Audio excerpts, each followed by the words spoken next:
Hey Doc, it's getting heavy! Money!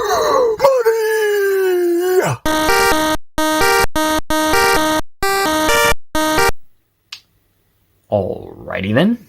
So Gravity is a Swift-like, embeddable programming language that you can be able to use on a variety of platforms wherever you can embed C code. You can basically embed this in C, very similar to, Tickle Teehee. And this is the same kind of idea, but it's got more Swift-like syntax, so it's a little bit more, bearable for people. So a couple of prerequisites that you will need. You're going to want to make sure you have the GNU build tools. You're going to want to make sure you have make and you have the GCC compiler, as well as the GAS assembler and the LD linker, all from GNU. Or you can be able to take the source code from the repository. Alrighty then. Or you could take the source code from the repository, ignoring the wind outside, and be able to just, cater it to something such as, say, like on Haiku or BSD, using the bmake tools and utilities and Clang and everything else like that.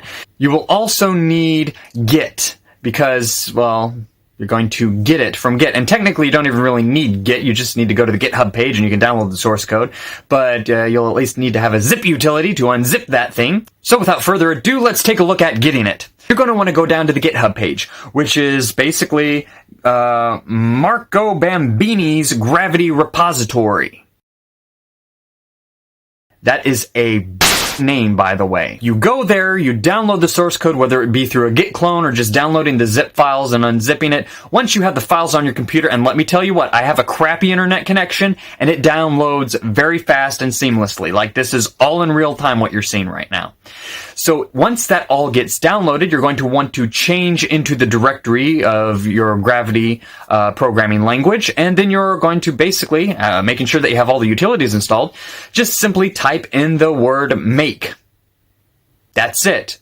Now, I've done this on a Raspberry Pi, and it takes it a little while, about, maybe 4 or 5 minutes, considering that it's a really old piece of crapware, and it's not the new Raspberry Pi 4 with all the bells and whistles, and it's like a desktop. No, this is a crappy one. Basically, the same thing you saw in the Fossil repository video about doing my Muffin programming language. Yeah, that one. Took about, maybe 2 to 5 minutes, not that long, actually, on there. Now, once that's done, you can now, there's no make install on this, by the way. Don't know why, but whatever. You can be able to essentially copy the Gravity executable, such as to your user/bin directory, or user/shared/bin, or your home/bin, or your just regular/bin. I mean, wherever you want to put that sucker, put it, as long as it's in your path and you know how to get to it. That's just why I recommend those, because they're already in there, and so it wouldn't take any, exporting environment variables and crap like that and doing it onto your shell. If you just try to do the Gravity command, you'll notice the REPL is not implemented yet. That's an Easter egg spoiler alert for later.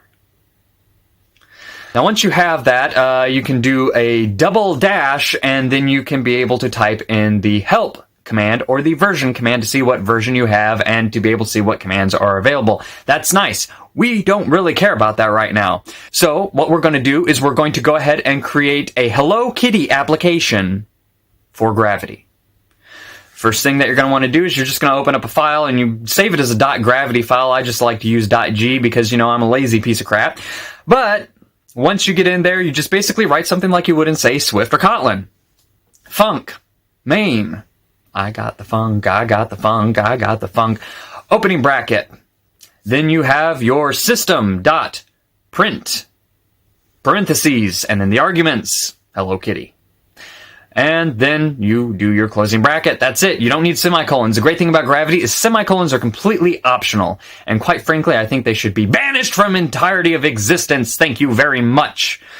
Alright, so all we have to do is just do Gravity and then the file name, and then you'll see it prints Hello Kitty as well as the amount of time that it took to execute that command. So let's say that's great, that's fantastic, you want to use this thing, you want to embed it in every single thing on the face of this planet. You're weird like that. Good job. Well, what you're going to want to do is you're going to want to look at getting maybe, say, your programming environment set up, but, Vim doesn't have it built in by default, neither does Visual Studio Code, neither does half the text editors out there like Atom and all that, unfortunately. Well, it turns out you can go to the GitHub page, which will have a link to their main website, or you can just go to their main website, as you see right here. You go to that website, you click on the Getting Started page, and then you just basically go through the list, and it will help you out, walking you through the installation. And it will also show you more detailed commands, such as getting the Vim scripts and the vimrc files and everything to be able to use Gravity in Vim. Because there's no other text editor but Vim. So that's about it. Thanks for watching, and Hatty hacking. Can you put it in English, Doc? It's 1.21 gigawatts of excitement! Whoa!